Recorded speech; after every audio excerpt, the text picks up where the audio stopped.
अब बात करते हैं थ्योरीज के बारे में। ठीक है, सबसे पहले आज की क्लास में मैं आपको एक चीज़ बताऊंगा कि साइकोमेट्रिक अप्रोच की थ्योरीज कौन कौन सी होती हैं। साइकोमेट्रिक अप्रोच तो हमने सीखी थी प्रीवियस क्लास के अंदर, उसकी थ्योरीज कौन कौन सी हैं। ठीक है, सबसे पहली थ्योरी का नाम है जो कि आपको याद करना है, ध्यान से सुन लो। नंबर 1 इसको लिख देना बगल में, या फिर आपके पास जो भी कॉपी बैल ले तो मतलब बुक गंदी मत करा करो, वैसे तो इस पे लिख देना जैसा भी आपको ठीक लगे, आपकी मर्जी। यूनी या फिर one factor theory of intelligence. Uni या फिर one factor theory of intelligence, ये नंबर 1 थ्योरी है इंफॉर्मेशन प्रोसेसिंग अप्रोच की कैटेगरी के अंदर। ये थ्योरी दी किसने सबसे पहले, तो अगर ये आ जाए ना क्वेश्चन के यूनी और वन फैक्टर थ्योरी लिखो। बहुत सारी थ्योरीज करेंगे आज हम under the psychometric approach umbrella के अंदर। ये एक अम्ब्रेला है, इसके अंदर बड़ी सारी थ्योरीज हैं। फिर हम लोग अगली क्लास के अंदर इंफॉर्मेशन प्रोसेसिंग अप्रोच की थ्योरीज करेंगे। साइकोमेट्रिक अप्रोच के अंदर जो मैं आपको यूनियर वन फैक्टर थ्योरी बता रहा हूँ, ये दी किसने है, इस पर्सन का नाम है जो कि हम प्रीवियस डिस्कस भी कर चुके हैं इसका, एल्फ्रे बिने। इसने इंटेलिजेंस की डेफिनेशन दी थी, याद है? एल्फ्रे बिने क्या बोला था इसने इंटेलिजेंस के बारे में, अगर आपको याद हो? याद है ना इसने क्या बोला था? ही डिफाइंड इंटेलिजेंस, ये देखो एल्फ्रे बिने, इसने इंटेलिजेंस को बोला था ये एक ऐसी एबिलिटी हमारी टू जज well, to understand well, to reason well. याद आया? ये वही पर्सन है। अब ये यूनी और वन फैक्टर थ्योरी जो दे रहा है ना इंटेलिजेंस की, ये पता है क्या बोलेगा? सिर्फ सिंपल सी बात बोल रहा है, पता है? ज्यादा दिमाग लगाओ मत, ज्यादा अपने आप को थकाओ मत। कह रहा है हमारी इंटेलिजेंस दोस्तों सिर्फ एक तरह की एबिलिटी से बनी है। इसने पूरे का पूरा फ्लेवर ही बर्बाद कर दिया साइकोमेट्रिक अप्रोच का। जब साइकोमेट्रिक अप्रोच खुद ये कहता है कि चॉकलेट के जार में अलग अलग तरह की चॉकलेट्स हैं, एक चॉकलेट नहीं है, लेकिन ये बोल रहा है कि हमारी इंटेलिजेंस सिर्फ एक तरह की एबिलिटी से बनी हुई है। मानते हो आप क्या ऐसा? इसको बताओ।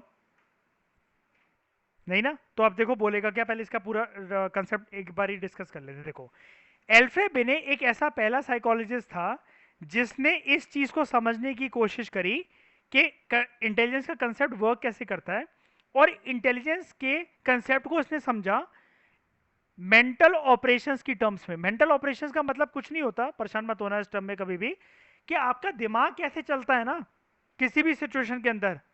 ऑब्वियसली बात है, आप समझ गए ना, मेंटल ऑपरेशन मतलब आपका माइंड ऑपरेट कैसे कर रहा है। इसने उसको पैरामीटर बनाकर इंटेलिजेंस को समझने की कोशिश करी। ठीक है, इससे पहले यहां पर लिखा हो ना प्रायर टू हिम, एल्फ्रेड बिने से पहले हमें जो इंटेलिजेंस की जो थ्योरी है, जो उसका आइडिया है, वो फिलॉसफी जैसे सब्जेक्ट्स में, फिलॉसफी के अलग अलग फिलोसफर्स के वर्क में हमें देखने को मिल जाता था, अलग अलग कल्चर ट्रेडिशन में मिल जाता था। लेकिन एल्फ्रेड बिने की जो थ्योरी थी इंटेलिजेंस की, वो दूसरों से अलग थी। ठीक है, एल्फ्रेड बिने अपनी थ्योरी के अंदर डिफरेंशिएट करता है कि कैसे मोर इंटेलिजेंट पर्सन ज्यादा इंटेलिजेंट होते हैं as compare to less intelligent individuals. कि होता क्यों ऐसा, हम किसी को बोलते हैं वो ज्यादा इंटेलिजेंट है, वो कम इंटेलिजेंट है। हम सीखेंगे इन सारी बातों को। और सुनो, एक बात बता दूं, मैं ये सिर्फ पूरा पूरा पढ़वा रहा हूँ, जो इंपॉर्टेंट होगा वो मार्क करने का बता दूंगा। ये जितना मैंने पढ़ाया ना प्रायर टू हिम, ये बिल्कुल इंपॉर्टेंट नहीं है, अभी बताऊंगा मैं आपको। ठीक है, उसने इंटेलिजेंस को कंसेप्चुलाइज करा, कहता है कि हमारी इंटेलिजेंस ना बड़ी सारी एबिलिटीज से तो बनी हुई है, लेकिन वो एक सिमिलर तरह की एबिलिटीज हैं। मैंने आपको क्या बताया था, साइकोमेट्रिक अप्रोच ये भी नहीं कहती है कि अगर एक जार के अंदर सिर्फ बेसन के लड्डू रखे हैं, सिर्फ डेयरी मिल्क की चॉकलेट रखी है सेम ब्रांड की, मान लो 10 रुपए वाली डेयरी मिल्क रखी है, देन आप उसको ये नहीं बोल सकते साइकोमेट्रिक अप्रोच, क्योंकि वो तो ये कहती है मल्टीपल फ्लेवर लेकर आओ, अलग अलग सेट लेकर आओ। समझ गए ना?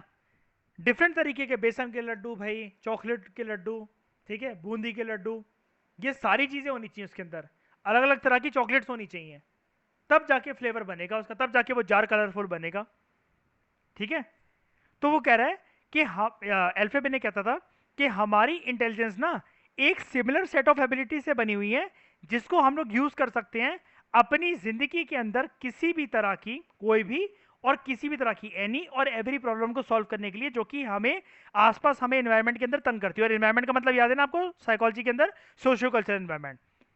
इस थ्योरी को एल्फ्रेड बिने ने नाम दिया क्योंकि हमारी इंटेलिजेंस एक सिमिलर सेट ऑफ एबिलिटी से बनी हुई है, इसलिए एल्फ्रेड बिने कहता है, मैं इसको कहूंगा यूनी, यूनी का मतलब वन, या फिर one factor theory of intelligence. समझ गए? सिमिलर, बस यही वाली बात है। अच्छा, ये क्वेश्चन आ जाए तो आपको लिखना क्या है, मैंने आपको बताया ना प्रायर टू हिम से लेकर ये चीजें इंपॉर्टेंट नहीं है।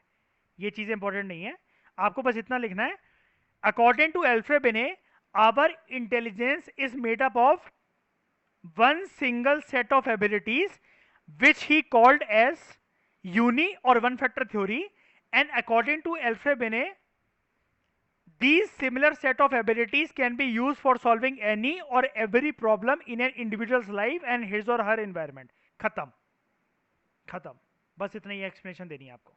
और अगर ये क्वेश्चन आ जाए हु गेव यूनी और one factor theory of intelligence, तो इसका आंसर क्या है? एल्फ्रेड बिने। लिखते हैं हम लोग इसको एल्फ्रेड बाइनेट करके हैं, प्रोनाउंसिएशन इज एल्फ्रेड बिने। एल्फ्रेड में डी साइलेंट, बिनेट में टी साइलेंट। एक बात पर ध्यान देना, मैं थोड़ा सा इसको इरेज कर कर एक चीज बताना चाहूंगा। मैं आपको ये बता रहा था, इसमें इस चीज का जरूर ध्यान देना। ये कह रहा है अपनी थ्योरी के अंदर, इसको इरेज कर देते हैं एक बार, यहां पर देखना आप। हाँ अब देखना, ये अपनी थ्योरी के अंदर भाई साहब ये कह रहे हैं एल्फ्रेड बिने भाई साहब, हमारी इंटेलिजेंस ना, वो कह रहा है एबिलिटीज से तो बनी हुई है, बहुत सारी एबिलिटीज के बारे में कह रहा है, लेकिन ये यूनिफैक्टर थ्योरी क्यों है? जब यहाँ पर प्लूरल दिख रहा है ना वर्ड, हमें देखो एबिलिटी नहीं कह रहा, एबिलिटीज कह रहा है। इस बात को कोई नहीं बताएगा तो मैं ध्यान से समझ लो, ये क्योंकि ट्रू और फॉल्स में भी आ जाएगी, स्टेटमेंट पूरी दे देंगे वो आपको, फिर बोलेंगे ट्रू और फॉल्स है, तो गलती हो सकती है आपसे। देखो एल्फ्रेड बिने कह रहा है हमारी इंटेलिजेंस बहुत तरह की एबिलिटीज से बनी हुई है, ठीक है भाई, साइकोमेट्रिक अप्रोच भी यही कहती थी, बड़ी तरह की एबिलिटी से बनी हुई है। दिक्कत इसने क्या कर दी, यूनि और वन फैक्टर थ्योरी की हो गई, फिर ये जब एबिलिटीज वर्ड आ गया भाई, प्लूरल आ गया, प्लूरल है ना वर्ड, तो ये यूनि और वन फैक्टर थ्योरी कैसे होगी, एक फैक्टर कैसे हो गया? क्योंकि कह रहा है ये सारी एबिलिटीज एक जैसी हैं, one similar set of abilities. ये है मेन फंडा इसका, ये लाइन मत भूलना, ये वर्ड मत भूलना, यही एग्जामिनर फंसाएगा, यही कंफ्यूज करेगा, ठीक है। और बाद में जैसा कि मैंने आपको बताया, साइकोमेट्रिक अप्रोच तो ये कहता था डिफरेंट डिफरेंट तरह के फ्लेवर से बनी हुई है हमारी इंटेलिजेंस का स्ट्रक्चर। तो ये देखो लिखा भी हुआ है, ये थ्योरी बाद में जो हो गई वो डिस्प्यूट में आ गई, जब दूसरे साइकोलॉजिस्ट ने डेटा पढ़ा जो कि एल्फ्रेड बिने ने दिया था। ऑब्वियस ही बात है, एक सिंगल एबिलिटी से नहीं बनी होती। अच्छा, एल्फ्रेड बिने को आप ऐसा कह सकते हो कि सबसे ज्यादा इसको क्रिटिसाइज करा, सेकेंड थ्योरी की तरफ हम लोग मूव कर रहे हैं under the psychometric approach, Charles Spearman की टू फैक्टर थ्योरी। अब आप समझ ही गए होंगे लॉजिक क्या है इस थ्योरी का। एल्फ्रेड बिने ने क्या बोला था, हमारी इंटेलिजेंस एक सिंगल सेट ऑफ एबिलिटी से बनी है, एक फैक्टर वर्क करता है हमारे अंदर। चार्ल्स स्पियरमैन बोलता है, अच्छा ये जो डेट है ना, नेवर एवर यूज डेट या लर्न डेट, कि 1927 में थी, 30 में थी, साइकोलॉजी में एक फंडा होता है, मेरी बात याद रखना, सही डेट लिखने के एक्स्ट्रा नंबर नहीं मिलते हैं, लेकिन डेट गलत लिख दोगे तो नंबर जरूर कट जाएंगे। बात समझ में आई? तो डेट हमारे लिए है यहाँ, इससे बड़ी यही ऑब्वियसली बात है, सेफ साइड फॉर समक्ष, safe side for Kashish, for everyone, कि डेट हमें यूज ही नहीं करनी। एल्फ्रेड बिने ने क्या बोला कि हमारी इंटेलिजेंस कितने फैक्टर से बनी हुई है? कितने? वन। चार्ल्स स्पीरमैन बोलेगा हमारी इंटेलिजेंस बनी हुई है टू फैक्टर से, और इसलिए इसने कहा टू फैक्टर थ्योरी। इसने जब टू फैक्टर थ्योरी दी तो इंटेलिजेंस को एनालाइज करने के लिए, मेजर करने के लिए, असेस करने के लिए इसने ना एक स्टैटिस्टिक्स का मेथड दिया, स्टैटिस्टिकल मेथड का इसने यूज करा, जिसको नाम दिया गया फैक्टर एनालिसिस। ये चीज याद रखना, ये भी क्वेश्चन बन सकता है, ठीक है। Who give the concept of factor analysis, या who used a statistical factor known as factor analysis in his theory, तो उस बंदे का नाम है चार्ल्स स्पियरमैन, ठीक है। अब ये बोलता है कि हमारे इंटेलिजेंस के अंदर दो तरह के फैक्टर्स होते हैं, तो एक को बोलता है जी फैक्टर और दूसरे को बोलता है एस फैक्टर। अब पहले ना आप जी और एस फैक्टर को सीखने से पहले सबसे पहले ये वर्ड की तरफ देखो कशिश समक्ष, एक वर्ड है जर्नल, दूसरा है स्पेसिफिक। कहेगा इंटेलिजेंस के जर्नल फैक्टर वो फैक्टर होते हैं कशिश और समक्ष, कि जो जर्नली सब में पाए जाते हैं, कोई किसी भी कंट्री के अंदर हुआ हो, कोई पैदा हुआ हो, कोई किसी भी गली मोहल्ले एरिया कहीं पर भी रहता हो, ये जर्नली इंटेलिजेंस के ऐसे फैक्टर हैं जो कि यूनिवर्सल हैं, आपको पूरी ह्यूमन पॉपुलेशन और सबके अंदर, सारे स्पीशीज के अंदर दिखेंगे आपको। ये खाना खाना, वॉशरूम जाना, बात करना, गुस्सा होना, खुश होना, मौसम को एंजॉय करना, गर्मी लगना, सर्दी लगना, ये सारे जनरल फैक्टर है ना। लेकिन कहता है कुछ कुछ बंदे तो बड़े यूनिक होते हैं अपनी इंटेलिजेंस में दूसरे पर्सन से। तो किसी किसी पर्सन के अंदर कुछ कुछ स्पेसिफिक फैक्टर्स भी होते हैं जो कि उसको दूसरे इंडिविजुअल से अलग बनाते हैं। कि भाई सब्जी जैसे सब लोग काट लेते हैं, वेजिटेबल हर कोई कट कर सकता है, लेकिन कभी कभार आपने यूट्यूब पे वीडियोस देखी है, कोई कोई पर्सन इतना एक्सपर्ट होता है जल्दी जल्दी इतनी जल्दी जल्दी काट कर वो यार जितनी देर में अगर आप एक चीज बनाओगे, एक रोल बनाओगे, एक पिज्जा बनाओगे, तब तक 100 पिज्जा की लाइन लगा देगा वो। स्किल। ठीक है। आपने कभी कभार एक स्पेशल रोल बनते हुए देखे हैं, या रुमाली रोटी टाइप आप बनते हुए देखी है? आपकी मम्मी इतने सालों से रोटी बना रही है, हवा में नहीं घुमा सकती वो कि ऊपर घुमा कर तवे पे पलट दे, लेकिन वो लोग कर लेते हैं ऐसा, बाहर कर लेते हैं ना ऐसा करके। ये आपकी बड़ी सारी स्किल होती है कि यार मतलब एक पर्सन है, रनिंग कौन नहीं कर पाता, लेकिन रनर में से भाई यूसेन बोल्ट बनकर दिखाओ। ये चीज है, समझ गए? तो कुछ फैक्टर किसी किसी पर्सन के अंदर होते हैं जो कि बहुत स्पेसिफिक होते हैं, स्पेसिफिक चीजों पे होते हैं। बाइक भाई कौन नहीं चला लेता, एक टायर पे चला के दिखाओ, स्टंट करके दिखाओ। ये चीज है। अब जैसे एक वो आता है क्यूब, आता है सॉल्व करने वाला, कलर क्यूब जिसको बोलते हैं, कलर डाइस है ना, उसको हर कोई सही जगह पर प्लेस नहीं कर पाता, समझ कर लेता है उसको 9 से 11 मिनट के अंदर, है ना, कर लेते हो ना। तो जो जर्नल फैक्टर होते हैं, यहां से देखो, आपके जर्नल फैक्टर के अंदर ऐसे मेंटल ऑपरेशंस होते हैं जो कि प्राइमरी होते हैं और कॉमन होते हैं सारे परफॉर्मेंसेस। ये कहने का मतलब क्या है कि जर्नल फैक्टर में मतलब कोई तारीफ करने वाली और वो वाली बात नहीं है, प्राइमरी और कॉमन है सबके लिए, कि हर कोई कॉमन वे में लाइफ अगर कोई बताएगा, किसी ने इंसानी रूप में जन्म लिया है तो ऐसे तो हर कोई परफॉर्म करेगा ही करेगा। लेकिन जर्नल फैक्टर के अलावा, मैं पिंक कलर यूज कर रहा हूं, जनरल फैक्टर के अलावा there are some G factors also. ठीक है, जो कि sorry, in addition to general factors there are some S factor also. S factor also, इसको मिटा देता हूं, जिसको चार्ल्स स्पीरमैन ने नाम दिया स्पेसिफिक एबिलिटीज। ये सारे पर्सन के अंदर नहीं होती, ये स्पेसिफिक होती है। एग्जांपल देखो, समझ में आ जाएगा, कोई दिक्कत वाली बात ही नहीं है। कोई लोग, गाना तो हर कोई जाता है, बाथरूम सिंगर कौन नहीं होता बताना जरा, लेकिन सम आर एक्सीलेंट सिंगर्स। आप घर से सामान वगैरह कुछ भी बनाकर, पुराने न्यूज़पेपर्स को इकट्ठा करके कोई एक मॉडल बना सकते हो, लेकिन हर कोई एक ब्रिलियंट आर्किटेक्ट नहीं बन सकता, हर कोई साइंटिस्ट नहीं बन सकता, हर कोई एथलीट नहीं बन सकता। ठीक है, कोई कोई लोग जर्नल फैक्टर्स के अंदर हाई हो सकते हैं कि जर्नली चीज सबके अंदर एडिशन एग्जिस्ट कर रही है, लेकिन specific abilities, specific factors, S factors वो फैक्टर्स होते हैं जो कि आपको सक्सेसफुल बनाते हैं आपकी एक रिस्पेक्टिव फील्ड के अंदर। जैसे for me, teaching anything of arts और ह्यूमैनिटीज इज अ बाएं हाथ का खेल। For me, exercising in terms of pushups और जॉगिंग और running is very easy, I enjoy a lot. ठीक है, जब मेरा ब्रेक इवन पॉइंट हो जाता है, सांस फूलना हो जाती है, उस पॉइंट से तो मेरा थकना स्टार्ट होता है एक्सरसाइज में। पुशअप जब मैं 150-250 मार लेता हूं, उसके बाद मैं थकना स्टार्ट होता हूं, उसके बाद तो ये चीज है कि मतलब कुछ कुछ एबिलिटीज हैं, मतलब ये चीज मेरी जो कि मतलब मुझे ऐसा लगता है कि यार ये चीज के अंदर मेरी एक स्पेसिफिक फील्ड है। जैसे आपको भी लगता होगा कि भाई आप कोई चीज हो, जैसे Kashish, you are good in French language, जैसा कल आपने बताया। अब आप उस चीज को एंजॉय करते हो कि फ्रेंच से आपको एक अलग ही प्यार है। जिस चीज से हमें प्यार होता है उसमें पर्सन के लिए वो बाएं हाथ का खेल होता है यार। जगलिंग देखो आप, कई लोग फुटबॉल खेलते नहीं है, जगलिंग करते हैं। जगलिंग समझते हैं ना क्या होता है, कि फुटबॉल को गिरने नहीं देना पैरों पे, मतलब अलग अलग वो करके कलाबाजी करके, मतलब वो दिखाना। कई लोग जोकर्स भी होते हैं कि मतलब बिना स्टैंड वाली साइकिल कर वो साइकिल चलाते चलाते जगलिंग कर लेते हैं, सर्कस के अंदर आपने देखा होगा। These are their specific ability. आप कर लोगे क्या? कांच का ग्लास लेके करके देखना किचन के अंदर, मम्मी के सामने, पता लग जाएगा कितने अच्छे जगलर हो। अगला जो हमारे पास थर्ड थ्योरी है डिस्कस करने के लिए, अंडर इंफॉर्मेशन नहीं, अंडर साइकोमेट्रिक अप्रोच, वो है theory of primary mental abilities. Theory of primary mental abilities, इस थ्योरी को देने वाला जो पर्सन था वो था लुई थर्स्टोन। ये देखो, लुई थर्स्टोन, देखा? लुइस को लुइस नहीं कहते, लुई कहते हैं, लुई थर्स्टोन। इसने क्या बोला कि हमारी इंटेलिजेंस जो है वो 7 प्राइमरी एबिलिटी से बनी हुई है। हमारी जो इंटेलिजेंस है, क्या था, हमारी इंटेलिजेंस के अंदर 7 तरह की क्षमताएं होती हैं। ठीक है, और कह रहा है सारी की सारी 7 जो एबिलिटीज है ना, एक दूसरे से इंडिपेंडेंट है। लेकिन 7 एग्जिस्ट करती हैं पर्सन के अंदर। ये इसके अकॉर्डिंग व्यू है इसका, ठीक है। अब ये कहता है ये हर एक पर्सन के अंदर बेसिक है, मतलब प्राइमरी एबिलिटीज है, यही नाम था ना इसकी थ्योरी का, theory of primary mental abilities. तो ये प्राइमरी एबिलिटीज कितनी है, सबसे पहले इसने क्या बोला, 7 है। अब ये 7 है कौन सी, देख लेते हैं।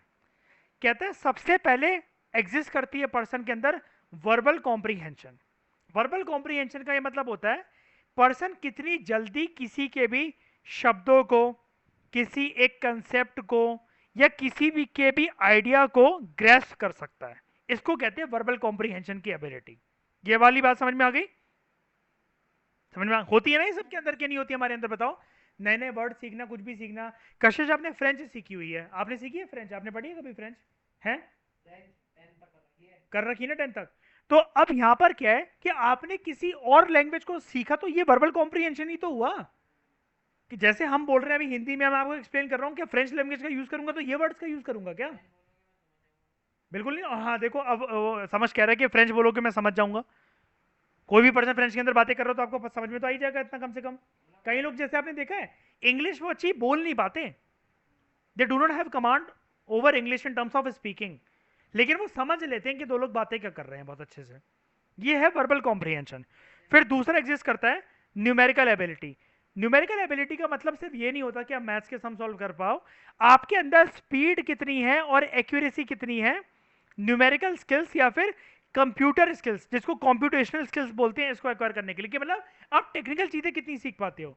न्यूमेरिकल एबिलिटी का मतलब ये होता है जैसे मान लो कि किसी बुजुर्ग को और बच्चे को अगर मैं फोन सिखा रहा हूं, तो आप जानते हो बुजुर्ग के पास इतने सारे सालों का एक्सपीरियंस है धरती पर रहने का, लेकिन फिर भी उसको डर लगता है, नहीं मैं नहीं कर पाऊंगा, मुझे नहीं आता फोन चलाना, वो नहीं आता। जैसे टू बी फ्रैंक, घर में हम लोगों के मम्मियों को देख लो, चाची को देख लो, लेडीज को इतने अच्छे से फोन पहले नहीं मिला, और अब जो मिला है क्या इनको बहुत अच्छे से, जितनी जल्दी क्या हमारी उंगलियां चलती है, क्या आता है इनको चलाना, बताओ। कि एकदम से कोई भी ऐप खोलकर स्विच करके 4 ऐप्स खोल लेंगी, 4 विंडोज खोल लेंगी, बताओ। नहीं आता इतने अच्छे से, ऑब्वियस ही बात है। फादर्स को भी नहीं आता इतने अच्छे से फोन चलाना, नहीं आता। और ग्रैंडफादर को उससे भी कम आता है। जबकि आप देख रहे हो इन लोगों का एक्सपीरियंस ज्यादा है, लेकिन एक्सपीरियंस ज्यादा जाते जाते, एज ज्यादा होते होते इनको डर लगता है फोन चलाने से। जबकि एक छोटा बच्चा, आजकल छोटे छोटे बच्चे क्या करते हैं, चलना बाद में सीखते हैं, फोन पहले सीख लेते हैं। उनको यूट्यूब का आइकन याद होता है कि ये खोलेगा तो यूट्यूब खुल जाएगा इससे, है ना। तो कितनी अंदर आपके अंदर स्पीड है, स्किल है, इसको कहते हैं न्यूमेरिकल एबिलिटी। तीसरा है स्पेशल रिलेशन। स्पेशल रिलेशन मतलब आप कैसे पैटर्न और फॉर्म को विजुअलाइज कर सकते हो। ये वाली चीज ना, स्पेशल रिलेशन का मतलब क्या होता है, आप जैसे इमेजिन कर रहे हो कि आप अपने घर के सामने दीवार देख रहे हो, अभी आप जैसे क्लास पढ़ रहे हो मेरे से, आप दीवार देख रहे हो, तो उस पर क्या चीज अच्छी लगेगी, क्या डेकोरेट अच्छी लगेगी, कौन सी पेंटिंग अच्छी लगेगी।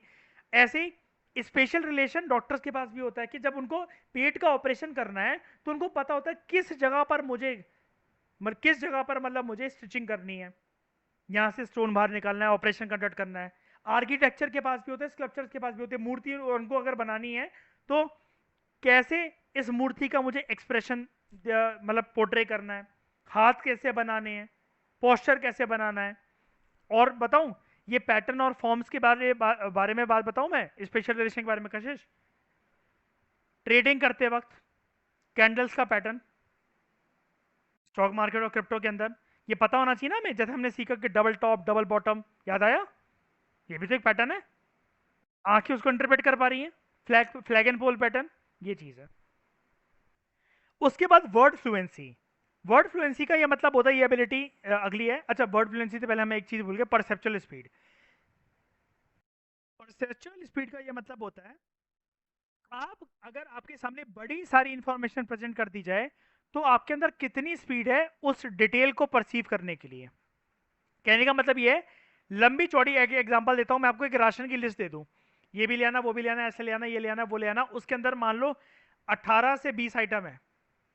अगर आप बिना फोन में लिखे या फिर पर्ची पे लिखे अगर आप उसको रिकॉल कर सकते हो, दैट मीन्स आपकी बहुत अच्छी परसेप्चुअल स्पीड है। आपको मैंने बड़ी सारी चीजें बताई, फोन पे आप मेरे साथ हो, आपने कहा यार ये वाली ऐप काम नहीं करनी, मैंने कहा ऐसे सेटिंग पे जाओ, ये करो वो करो, इसको चेंज करो, फॉन्ट साइज चेंज करो, 10-15 बातें मैंने आपसे बोली। अगर आप वो इंटरप्रेट कर पाए आपका दिमाग, इसका मतलब आपके अंदर बड़ी अच्छी, ये क्या कहते हैं, परसेप्चुअल स्पीड है। समझ गए ना। किसी भी डिटेल्ड बात को आप कितनी जल्दी ग्रैस्प कर सकते हो वो होता है परसेप्चुअल स्पीड। आपका दिमाग परसीव कितनी जल्दी कर सकता है, प्रोसेस कितनी जल्दी कर सकता है। नेक्स्ट है word fluency. Word fluency word fluency मतलब आप कितने अच्छे से वर्ड्स को फ्लुएंटली और फ्लेक्सिबली यूज कर सकते हो। ये वर्ड फ्लुएंसी वाले लोग पता कैसे होते हैं, आंखों में आंखें डालकर झूठ बहुत अच्छे से बोल लेते हैं, शब्दों की हेरा फेरी बहुत अच्छे से आती, लड़खड़ाती नहीं है इनकी जबान। क्योंकि मान लो कशिश, अगर आप मुझसे किसी बात के एक्सप्रेशन ले रहे हो और अगर मेरी जबान लड़खड़ाने लग गई, मुझे पता है अभी भड़केगी, अभी फटेगी मेरे ऊपर, क्योंकि मेरा झूठ पकड़ लिया इसने।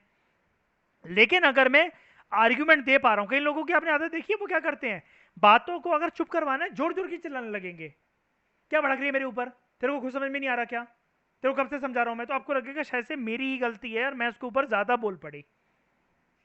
वर्ड फ्लुएंसी का मतलब ये भी होता है कि आप ना टीचर के सामने कोई बात घुमा दो, मैम ऐसा ऐसा हो गया, वो हो गया, तो जबकि ऐसा हुआ नहीं है, और बाद में हंस रहे हो फिर पीठ पीछे। आपके शब्द कितनी जल्दी घूम सकते हैं, कितनी फ्लुएंटली और कितनी फ्लेक्सिबली आप शब्दों को, presence of word, presence of mind को यूज कर सको। सिक्स है मेमोरी। आपके अंदर कितनी एक्यूरेसी है इंफॉर्मेशन को रिकॉल करने के लिए। जैसे आज जो चीज पढ़ा रहा हूं मैं आपसे, कल पूछ लूं, एक हफ्ते बाद पूछ लूं, एक महीने बाद पूछ लूं और बोर्ड के पहले पूछ लूं, तो क्या आपको ये चीज याद रहेगी कि नहीं रहेगी। मेमोरी, मेमोरी ऑब्वियस ही बात है, एक्यूरेसी आप कितनी इंफॉर्मेशन को रिकॉल कर सकते हो। और सेवेंथ है इंडक्टिव रीजनिंग। इंडक्टिव रीजनिंग कशिश आपको याद होगा, हमने पीएसआईआर में करा था इंडक्टिव और डिडक्टिव अप्रोच, याद है प्लेटो की, है ना। इंडक्टिव रीजनिंग का मतलब ये होता है, आप आप डिराइव करते हो जनरल रूल से फ्रॉम प्रेजेंटेड फैक्ट्स। आपके सामने बड़े सारे फैक्ट्स प्रेजेंट हैं, fact A, fact B, fact C, fact D. आप उनका इस्तेमाल करके इन सब को कंबाइन करके एक कॉमन पॉइंट पे आ रहे हो, एक जनरल रूल पे आ रहे हो, आपने इनसे ये एक अपनी कंक्लूजन बनाई। अब इंडक्टिव रीजनिंग कहां यूज होती है कशिश, आपको बड़े सारे लोगों ने टॉपिक के ऊपर बड़ी सारी बातें बोल दी, आपको एक बंदा चूज करना है अपने लिए अपनी लाइफ में, आपकी शादी होने वाली है, घर वालों ने आपको बड़े सारे चॉइसेस दी, अरेंज मैरिज हो रही है आपकी मान लो, ठीक है। अब उसके अंदर आपने ये बोला कि यार, लोगों ने बोला कि यार इससे कर लो, इसके अंदर बड़ी सारी क्वालिटीज हैं, अच्छा कमाता है, ये है वो है, ख्याल रखेगा, बोलने भी अच्छा है, तू उसको जानती भी है, ऐसा है वैसा फलाना टिकमा, ठीक है। बहुत सारी बातें उन्होंने बोली। आप सारी बातों की तहकीकात करने के बाद जो दिमाग में खुद की कंक्लूजन बनाओगे ना, किसको हाँ कहना है, दैट इज इंडक्टिव रीजनिंग। इतने सारे फैक्ट्स आपके सामने प्रेजेंट कर दिए गए, लेकिन you will choose a general rule. सारी चीजों को मिक्स कर कर, जैसे मतलब मान लो पर्सन ने ये वाली बात बोली, ये बोली, वो बोली, ये बोली, वो बोली, लेकिन आपका दिमाग तो सिर्फ एक ही को चुनेगा ना, ये चीज है। जैसे कभी कभार क्या होता है, हम कभी कभार किसी रास्तों के बीच में फंस जाते हैं। जैसे तुम्हारी हिसाब से तुम्हारी बात करूं अगर मैं, जब आपको इस क्या कहते हैं, स्ट्रीम चूज करनी थी अपनी, ठीक है, कि आपको ह्यूमैनिटीज लेनी है, मेडिकल लेनी है, नॉन मेडिकल लेनी है, कॉमर्स लेनी है, विदाउट मैथ्स, विद मैथ्स, मतलब फलानी डिग्री जो भी फील्ड लेनी है।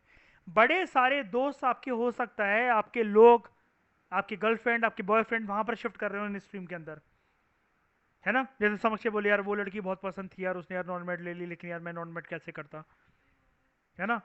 ये चीज जो है, आपने सारी चीजों को पता लगाया कि भाई लड़की से ज्यादा स्ट्रीम इंपॉर्टेंट है, कल को फेल हो गया वो ज्यादा बेइज्जती वाली बात है, रिसेस में तो फिर भी मिल भी लूंगा मैं उससे।